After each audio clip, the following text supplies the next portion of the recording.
जय जगन्नाथ पिला माने तुम मानकु मो यूट्यूब चैनल को स्वागत।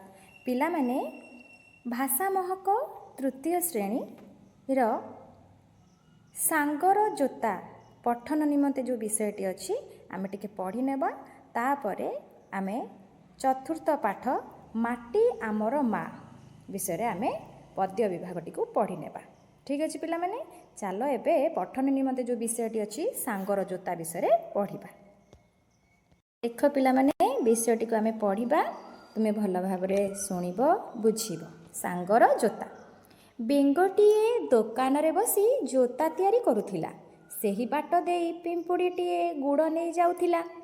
बेंग पिंपुड़ी के डाकी कहिला, पिंपुड़ी भाई सबुदिने पोको जोक खाई खाई पाटी को आउ भल लागुनी, मोते टिके गुड़ खाइबा को दियो। ताले गुड़ नहीं कि किए जाउथिला कह पिला मैंने बाटरे गुड़ नहीं कि किए जाउथिला, पिंपुड़ी नहीं कि जाउथिला। किए डाकिला? बेंग जोता दुकान रे बसिकी ताकू डाकिला, कहला पिंपुड़ी भाई सबुदिने पोको जोक खाई पाटी को अरुचि लागिलानी, भल लागुनी, तेणु मते टिके गुड़ खाइबा को दियो। पिंपुड़ी कहिला, तुमे जदि मो सांग पाई जोता तैयारी करदेब तेबे मु तुमको अधा गुड़ देदेवी। तेणु पिंपुड़ी कहला ठीक अच्छे, गोटे कंडीशन शर्त, तुम्हें जदि मो सांग पाई गोटे जोता तैयारी करदेव, जेहेतु बेंगर दुकान थिला जोता दुकान, तेणु मो सांग पाई जदि गोटे जोता तैयारी करदेव ताहले मु तुमको अधा गुड़ देदेवी। किए कहला? पिंपुड़ी कहला। तापरे कौन हैला देखिबा। बेंग पिंपुड़ीर गोड़ को देखी भाबिला, छटी जोता तैयारी करदेले मोते अधा गुड़ मिलिबो। तेणु बेंग पिंपुड़ीर गोड़ को टिके देखिकी भाबिला, छटी जोता तैयारी करदेले मोते अधा गुड़ मिल जिवो। तेणु पिंपुड़ी कथारे बेंग राजी हो गला। तेणु पिंपुड़ी कहितला मो सांग पाई जोता तैयारी करिवो। ताहले सी ता गोड़ को लक्ष्य करी, पिंपुड़ीर गोड़ को लक्ष्य करी बेंग सेउटु राजी हो गला। अच्छा ठीक अछि, मु तुम पाई तुम सांग पाई जोता तैयारी करदेवी। राजी हो गला। पिंपुड़ी बेंग को अधा गुड़ दे घर को चलीगला। ताले पिंपुड़ी अधा गुड़ बेंग को देदेला। परदिन पिंपुड़ी ता सांग बिछा को नहीं बेंग पाखक आसिला। तेणुकरी पिंपुड़ीर सांग किए बिछा, किंतु बेंग भाबिला कौन, पिंपुड़ीर सांग पिंपुड़ी होइथिबो। तेणु पिंपुड़ी भाई को देखिला, पिंपुड़ी भाईर छटी गोड़, तेणु ता सांग भी से पिंपुड़ी, तार भी छटी गोड़ होइथिबो। सेतिपाई से छटी जोता तैयारी करदेबो बोली तार भाबिला कहिदेला, राजी होइगला। किंतु पिंपुड़ीर सांग किए थिला? बिछा। परदिन पिंपुड़ी ता सांग बिछा को नहीं बेंग पाखक आसिला। बिछा को देखी बेंग मुंडरे हाथ दे बसी पड़िला। बेंग कौन करछि? बिछा को जतले देखिला से होछि पिंपुड़ीर सांग, से मुंडरे हाथ दे बसी पड़ला। हेउडू बेंग कहिला, पिंपुड़ी भाई मु गोटे कथा कहबा को भूली जाइथिली। किए कहला? बेंग कहला, पिंपुड़ी भाई मु तुमको गोटे कथा कहबा को भूली जाइथिली। मोते परा गुड़ खाइबा मना, मु तुमको मजारे गुड़ मागुथिली हैला। तेणु बेंग कहूची मोते परा गुड़ खाइबा मना, मु तुमको मजारे मागुथिली कहला। तापर कौन कहउचंती देखिबा। मु तुमको मजारे गुड़ मागुथिली, मु एबे दुकान बंद करिबी, तुमे दुई जण घर को जा। तेणु करी से सेउटो किए कहला? बेंग कहूची मु तुमको मजारे कहूथिली, तेणु करी मोर गुड़ खाइबा मना, आउ मु एबे दुकान बंद करूची, तुमे दुई जण घर को जा। ताहले पिला माने बिछार हेलाणी केतेडा गोड़, माने 10 रु अधिक माने 30 पाखापाखि गोड़। आ बेंग तो तार पिंपुड़ी की देखी 6टा जोता तैयारी करके गोटे बाहाना कर देइची, गुड़ तार नहीं गला। हाँ, किंतु पिंपुड़ी के बोका बनै देला। बिछा को जतले देखीची तार मुंड खराब, अरे मु तो 6टी जोता तैयारी करिची, सी कौन 30टी गोड़ वाला सांग बिछा को नहीं आसिलानी, ता मुंड खराब। सी आउ कौन करिवो, गोटे बाहाना करदेला जे कौन मु मजारे कहूथिली मते गुड़ खाइबा को मना, तेणु तमे जा, मु एबे दुकान बंद करूची। पिला माने गपटी भल लागिला ना? पिंपुड़ी बिछा बेंगर गप बुझिला कि नहीं? ताले एबे पर पद्य भागटी को जिबा। पर पद्य भागटी कौन अछि देखिबा। माटी आमर मा। ताहले एही विषयटी को पिला माने माटी आमर मा, एही जो पद्य भागटी को आमे भल भाबरे पढ़िबा, पंक्ति गुड़िक जहाँ अच्छी ताकू भल भाबरे बुझिबा, कष्ट शब्दर अर्थ मध्य जानिबा। ठीक अछि पिला माने, आमे आरंभ करिबा। अच्छा, ମାଟିରୁ ହୁଏ ମାଠିଆ ଫୁଣି, ମାଟିରୁ ଦୀପ ସରା, ମାଟିରୁ ହୁଏ ଠେକି ପଲମ, ମାଟିରେ ଦିଅଁ ପରା। ତାହେଲେ ଏଠି ପିଲାମାନେ ମାଟି, ତୁମେମାନେ ମାଟି ଦେଖିଥିବ, ମାଟିରେ ଘର ତିଆରି ହୁଏ, ମାଟିରେ ମାଠିଆ ତିଆରି ହୁଏ, ମାଟିରେ ଦୀପ ସରା ଠେକି ପଲମ ଆଉ ମୂର୍ତ୍ତି ମଧ୍ୟ ତିଆରି ହୁଏ। ତାହେଲେ ଏଠି ସେ କହୁଛି ମାଟିରୁ ହୁଏ ମାଠିଆ ଫୁଣି, ମାଟିରୁ କ'ଣ ତିଆରି ହୁଏ? ମାଠିଆ। ତେଣୁକରି ମାଠିଆ ତିଆରି ହୁଏ। ମାଠିଆରେ ପାଣି ରହିଲେ ଖରାଦିନେ ବହୁତ ଥଣ୍ଡା ଲାଗେ, ନାଇଁ କି? ମାଠିଆରୁ ଦୀପ ସରା ହୁଏ, ମାଟିରୁ ଦୀପ ହୁଏ। ଦୀପ କହିଲେ ଆମେ ଠାକୁରଙ୍କ ପାଖରେ ବଳିତା ଘିଅ ଦେଇକି ଦୀପ ଜଳାଉ, ଦୀପ ହୁଏ। ସରା କହିଲେ ଝୁଣା ଦିଆ ସରା, ଯେଉଁ ଆମେ ସରା ତିଆରି ହୁଏ। ମାଟିରୁ ହୁଏ ଠେକି ପଲମ, ମାଟିରୁ ଠେକି ହୁଏ, ଛୋଟ ଛୋଟ ଠେକି ହୁଏ, ଯେଉଁଥିରେ ମା ଘିଅ ମାରନ୍ତି। ପଲମ କହିଲେ ଢାଙ୍କୁଣୀ ହୁଏ, ଗୋଟେ ହାଣ୍ଡିକୁ ଘୋଡ଼େଇବା ପାଇଁ ଯେଉଁ ଢାଙ୍କୁଣୀ କୁହାଯାଏ, ପଲମ ଅର୍ଥ କ'ଣ? ଢାଙ୍କୁଣୀ। ଢାଙ୍କୁଣୀ ହୁଏ। ମାଟିରେ ଦିଅଁ ହୁଏ, ଦିଅଁ କହିଲେ ଠାକୁରଙ୍କ ଯେଉଁ ମୂର୍ତ୍ତି ହେଲା, ଦିଅଁ ମାଟିରେ ଠାକୁରଙ୍କ ମୂର୍ତ୍ତି ମଧ୍ୟ ହୋଇଥାଏ। ତାହେଲେ ମାଟିରେ ବହୁତ ଜିନିଷ ତିଆରି ହୋଇଥାଏ। ପଦକୁ ଯିବା ପିଲାମାନେ। ମାଟି ହାଣ୍ଡିରେ ରୋଷେଇ ହୁଏ, ମାଟି ଚୁଲିରେ ବସି, ମାଟି କୁମ୍ପିରେ ପଇସା ରଖି ମନ ହୋଇ ଖୁସି। ତାହେଲେ ପିଲାମାନେ ମାଟି ହାଣ୍ଡିରେ ରୋଷେଇ ହୁଏ। ତାହେଲେ ପିଲାମାନେ ତୁମେ ଦେଖିଥିବ ଉଠା ଚୁଲି ହୋଇଥାଏ ମାଟିରେ ବି, ମାଟି ଭୂମିରେ ମାଟିରେ ବି ଗାତ ଖୋଳିକି ଚୁଲି କରିଥାନ୍ତି ମାଟିରେ। ମା' ମାନେ ଦେଖିଥିବ ମା' ରୋଷେଇ କରନ୍ତି ସେଥିରେ, ଏବଂ ରୋଷେଇ ମଧ୍ୟ ମାଟି ହାଣ୍ଡିରେ ବି କରାଯାଏ। ଭାତ ହୁଏ, ତରକାରୀ ହୁଏ, ଡାଲି ଡାଲମା ସବୁ ମାଟି ହାଣ୍ଡିରେ ତରକାରୀ ହୁଏ ଆଉ ରୋଷେଇ ହୁଏ। ତା ସହିତ ଭାତ ତରକାରୀ ଡାଲି ଡାଲମା ହୁଏ, ତା ସହିତ ମାଟି ଚୁଲିରେ ବି ରୋଷେଇ ହୁଏ। ତାହେଲେ ମାଟିରେ କ'ଣ ଗଢ଼ା ହେଲା? ମାଟିରେ ମାଟି ହାଣ୍ଡି ହେଲା, ମାଟିରେ ମାଟି ଚୁଲି ହେଲା, ନାଇଁ କି? ମାଟିରେ ମାଟି ଚୁଲି ମଧ୍ୟ ହେଲା, ତା ଦେହରେ ରୋଷେଇ କାର୍ଯ୍ୟ ବି ହେଉଛି।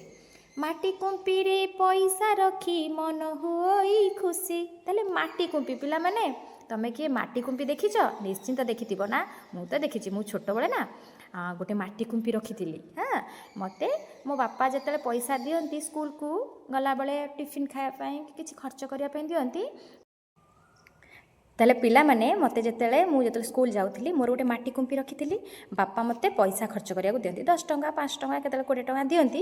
ମୁଁ ତା ଦେହରୁ କିଛି କିଛି ବଞ୍ଚେଇକି ମୁଁ କ'ଣ କରେ ନା ସେ କୁମ୍ପିରେ ଗଳାଇ ଦିଏ। ମୋର ବହୁତ ପଇସା ହେଇଥିଲା, ପାଖାପାଖି ମୋର ହେଇଥିଲା 1500 2000 ପାଖାପାଖି। କେତେବେଳେ ଚେଞ୍ଜ ପଇସା ପକାଇଦିଏ, କେତେବେଳେ ଟଙ୍କା ଟିକିଆ 2 ଟଙ୍କିଆ 3 ଟଙ୍କିଆ 5 ଟଙ୍କିଆ 5 ଟଙ୍କିଆ କଏନ୍ 10 ଟଙ୍କିଆ କଏନ୍ ଏବଂ କାଗଜ ପଇସା ବି 10 ଟଙ୍କିଆ 20 ଟଙ୍କିଆ 100 ଟଙ୍କିଆ, ଏମିତି ଯାହା ଯେତେବେଳେ ଯିଏ ଦେଲେ, ବନ୍ଧୁବାନ୍ଧବ କୁଣିଆ ଆସିଲେ ବି ଦିଅନ୍ତି ପଇସା, ମୋର କୁମ୍ପିରେ ପକାଇଦିଏ। ତେଣୁ ତାହା ହେଇକି ମାଟି କୁମ୍ପି ଯେତେବେଳେ ଭାଙ୍ଗିଲି ନା, ତାହା 1500 ପାଖାପାଖି ଟଙ୍କା ହେଇଥିଲା। ବହୁତ ଖୁସି ଲାଗିଲା। ତେଣୁ ତୁମେମାନେ ହେଲା ପଇସା ସଞ୍ଚୟ କରିବା ଶିଖିବ। ବାପା ଯେତେବେଳେ ଦେବେ, ବନ୍ଧୁବାନ୍ଧବ ଲୋକ ଯିଏ ଆସିଥିବେ ପଇସା ଦେବେ, ତୁମେ ଖର୍ଚ୍ଚ ଅଧିକା ନ କରି ଯେତିକି ଆବଶ୍ୟକ ଖର୍ଚ୍ଚ କରିବ ଆଉ କୁମ୍ପିରେ ସାଇତିକି ରଖିବ। ପର ମୁହୂର୍ତ୍ତରେ ତୁମକୁ ବହୁତ ହେଲ୍ପ କରିବ, ହେଲା। ଠିକ୍ ଅଛି। ତାହେଲେ ମାଟିରେ କୁମ୍ପି ତୁମେମାନେ ଦେଖିଥିବ, ମୁଁ ବି ଛୋଟବେଳେ ବହୁତ ମଜା ଲାଗେ। ଆଚ୍ଛା, ମାଟିରେ ବି କୁମ୍ପି ମୁଁ ତିଆରି କରେ ବି ବେଳେବେଳେ, ମୋତେ ବହୁତ ମଜା ଲାଗେ। ଆଚ୍ଛା, ନେକ୍ସଟ ପଦକୁ ଯିବା।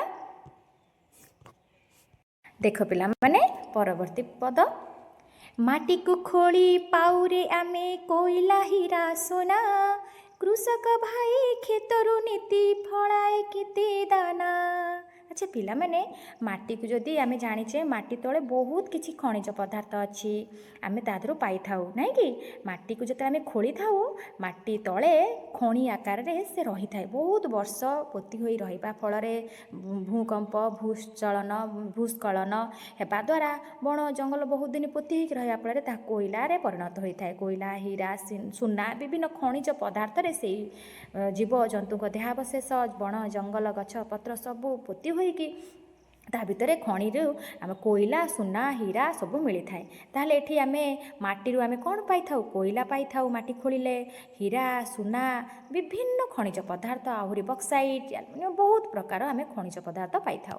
ठीक से भाई भाव में कृषक भाई खेतर नीति फलाए केते दाना ताले कृषक भाई से माटी खेतर बहुत प्रकार खाद्य शस्य उत्पादन करी आम समाज को निजे खाई थाए ता सहित समाज को मध्य देई थाए बिक्री आकार रे निजर रोजगारक्षम होई थाए वृत्ति आकार रे बिकी थाए मध्य तेणु कृषक भाई मध्य से माटी रे आम धान बिरी मुग कोलथ साग पनीपरिबा विभिन्न प्रकार चाष से करि थाए ताहले से माटी रे केते कथा हो पारुछि कहलो आम समाज पाई आम देश पाई बहुत गुड़िए खनिज पदार्थ आम राज्य रे जो खनिज पदार्थ मिलुछि जो राज्य रे मिलु नथिबो आम राज्य रु तांको राज्य को जाउछि ताहले आम राज्य केते उन्नति होउछि आम देश रो केते उन्नति होउछि विकास होउछि ताहले एई भली भाबरे माटी रे विभिन्न प्रकार खाद्य शस्य एवं खनिज पदार्थ उत्पादन करा जाय कि आम समाज रो आम राज्य रो आम देश रो उन्नति होउछि बा अर्थनैतिक विकास घटुछि ताहले माटी रे बहुत किछि होउछि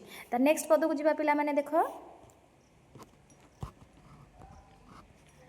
माटी बुकुरे बहई नई सागरे मिसे जाई माटी परसे राइज हसे पराण निये मोही ताहले पिला माने एठी गोटे कथा कहूची देख माटी बुकुरे बहई नई एई माटी रे नदी बही जाइछि से बहुत विभिन्न नदी जमुना गंगा जमुना नर्मदा कावेरी गोदावरी ब्रह्मपुत्र सिंधु एभली बहुत गुड़े नदी आम एई माटी रे एई भारत जन्मभूमि रे बही जाई सागर रे जाई मिसी थाए माटी परसे राइज हसे ताले माटी परसे माटीर कौन ना राइज हसे माटी रे जेते बेले विभिन्न प्रकार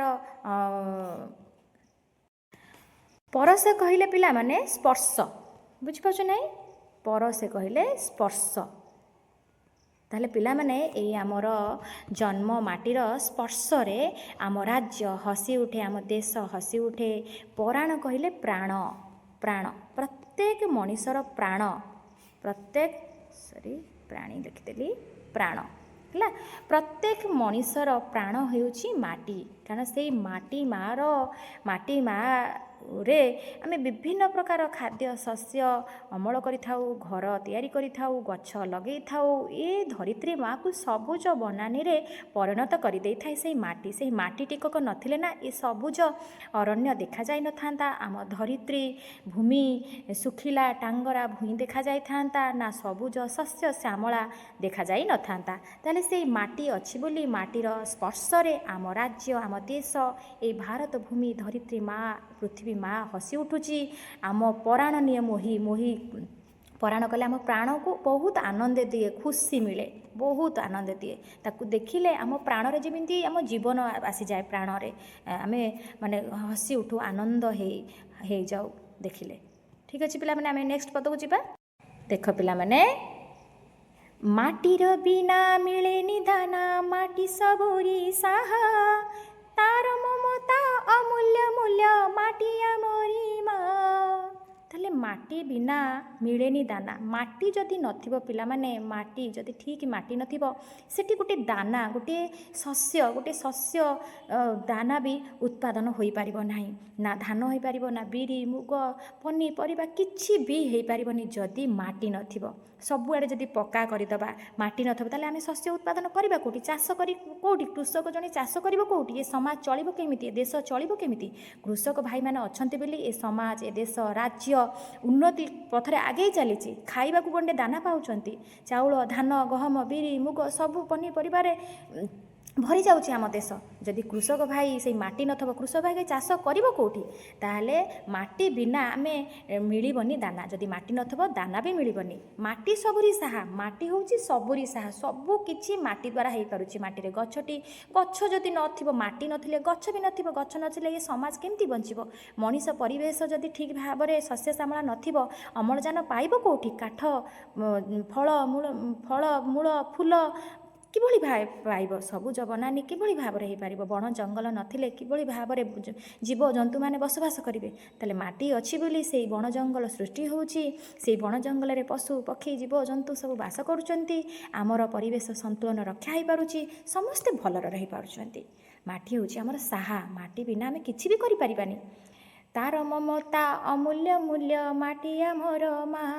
ତାର ମମତା ତାର ଅମୂଲ୍ୟ ମୂଲ୍ୟ ଅଟେ। ତାହେଲେ ପିଲାମାନେ ମା ଯେମିତି ଆମ ପାଇଁ ଦୁଃଖ କଷ୍ଟ ସବୁକିଛି ବାଧା ବିଘ୍ନ ସହିକି ଆମକୁ ବଢ଼େଇଥାଏ, ଯତ୍ନ କରିଥାଏ, ଆମକୁ ଛୋଟରୁ ବଡ଼ କରିଥାଏ, ଠିକ୍ ସେଇଭଳି ମାଟି ଆମର ମା ଭଳି। ମାଟି ହେଉଛି ତାର ମମତା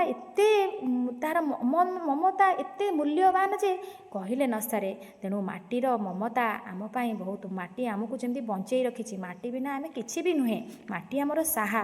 ମାଟି ନଥିଲେ ଆମେ ଖାଇବାକୁ ଦାନା ଗଣ୍ଡେ ବି ମିଳିବନି। ମାଟି ନଥିଲେ ଆମେ ଘର ବି କରିପାରିନଥାନ୍ତେ। ତାହେଲେ ସେଇ ଭୂମି ଧରିତ୍ରୀ ମା ରହିଛି ବୋଲି ଆମେ ସେଇ ମାଟି ଉପରେ ବଞ୍ଚି ରହିଛେ, ଚାଲିପାରୁଛେ, ମାଟିରେ ଘର ତିଆରି କରିପାରୁଛେ, ଗଛ ଲଗାଇ ପାରୁଛେ, ଖାଦ୍ୟଶସ୍ୟ ଉତ୍ପାଦନ କରିପାରୁଛେ। ତାହେଲେ ମାଟି ହେଉଛି ମାନେ ମା ସମାନ। ତେଣୁ ମାଟି ଆମର ମା। ତାର ମମତା, ତାର ସବୁଜ ବନାନୀ, ଶସ୍ୟ ଶ୍ୟାମଳା ପରିବେଶ ଆମକୁ ବଞ୍ଚେଇ ରଖିଛି। ତାରି ପରଶରେ ଆମେ ବଞ୍ଚିଛୁ। ତା ବିନା ଆମ ଜୀବନ କିଛି ବି ନୁହେଁ। ତାହେଲେ ପିଲାମାନେ ମାଟି ବିଷୟରେ କେତେ ସୁନ୍ଦର ପଦ୍ୟଟି, ସୁନ୍ଦର କବିତାଟି କବି ଲେଖିଛନ୍ତି, ଏତେ ସୁନ୍ଦର ପଦ୍ୟଟି। ତାହେଲେ ନିଶ୍ଚିନ୍ତ ଭାବରେ ଆମେ ମାଟି, ଆମ ଜନ୍ମ ମାଟିକୁ ଆମେ ସମ୍ମାନ ଦେବା, ଭଲ ପାଇବା ଏବଂ ତାର ଯତ୍ନ ନେବା। ତାକୁ ପ୍ରଦୂଷଣ କରିବା ନାହିଁ। ଏବେ ମାଟି କ'ଣ ହେଉଛି? ପ୍ରଦୂଷଣ ହେଇଯାଉଛି, ଉର୍ବରତା କମିଯାଉଛି। କେମିକାଲ, ରାସାୟନିକ ସାର, କୀଟନାଶକ ଔଷଧ, ତା ସହିତ ପଲିଥିନ୍, ପ୍ଲାଷ୍ଟିକ୍ ସବୁ ପକେଇକି ମାଟି ମାଆକୁ ପ୍ରଦୂଷଣ କରିସାରିଲେଣି। ତୁମେମାନେ ଯତ୍ନ ନିଅ ପିଲାମାନେ। ତୁମେ ହିଁ ଏ ଦେଶର ନାଗରିକ। ଏଇ ମାଟିକୁ ତୁମେ ବଞ୍ଚେଇ ରଖିପାରିବ, ଆମ ଜନ୍ମ ମାଟିକୁ ବଞ୍ଚେଇ ରଖିପାରିବ ଯଦି ତାକୁ ଯତ୍ନ ନେବ, ତାକୁ ପରିଷ୍କାର ପରିଚ୍ଛନ୍ନ କରିବ। ମାଟିରେ ପ୍ଲାଷ୍ଟିକ୍, ପଲିଥିନ୍, କେମିକାଲ ସାରରୁ ରକ୍ଷା କରିବ। ତାହେଲେ ନିଶ୍ଚିନ୍ତ ଭାବରେ ଆମର ମାଟି ମା ଆହୁରି ଉଜ୍ଜଳ ହୋଇ ଉଠିବ, ଆହୁରି ଶସ୍ୟ ଶ୍ୟାମଳା ହୋଇ ଉଠିବ। ସେଇ ମାଟିର ଉର୍ବରତା କମି ଯାଉଥିବାରୁ ଆଉ କ'ଣ ହେଉଛି ନା ଫସଲ ବି ଏତେ ଭଲ ଉତ୍ପାଦନ ହୋଇପାରୁନି। ତେଣୁ ମାଟିର ଉର୍ବରତା କେମିତି ବଢ଼ିବ?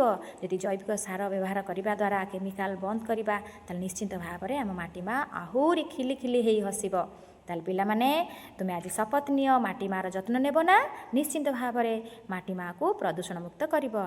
ଠିକ୍ ଅଛି ପିଲାମାନେ। ତାହେଲେ ଏଇ ପଦ୍ୟଟି କିଭଳି ଲାଗିଲା, ଏଇ ଭିଡ଼ିଓଟି ଭଲସେ ଦେଖିବ, ବୁଝିବ। ଠିକ୍ ଅଛି। ଏହାର ପ୍ରଶ୍ନ ଉତ୍ତର ନେକ୍ସଟ ଭିଡ଼ିଓରେ ମୁଁ କରିବି। ତାହେଲେ ଯଦି ଭିଡ଼ିଓଟି ଭଲ ଲାଗିଥିବ ଲାଇକ୍ କରିଦେବେ ଏବଂ ଚ୍ୟାନେଲରେ ନୂଆ ଥିଲେ ସବସ୍କ୍ରାଇବ୍ କରିଦେବେ। ଯାହାଫଳରେ ଆଗକୁ ଯାହା ବି ନୂଆ ନୂଆ ଭିଡ଼ିଓ ମୁଁ ଅପଲୋଡ଼ କରିବି ତୁମ ଶିକ୍ଷାରେ ପଢ଼ିବା ପାଇଁ ତୁମକୁ ବହୁତ ସହଯୋଗ କରିବ। ଆଉ ତୁମେମାନେ ସବସ୍କ୍ରାଇବ୍ କରିଦେବ। ରହିଲି ପିଲାମାନେ, ଥ୍ୟାଙ୍କ ୟୁ।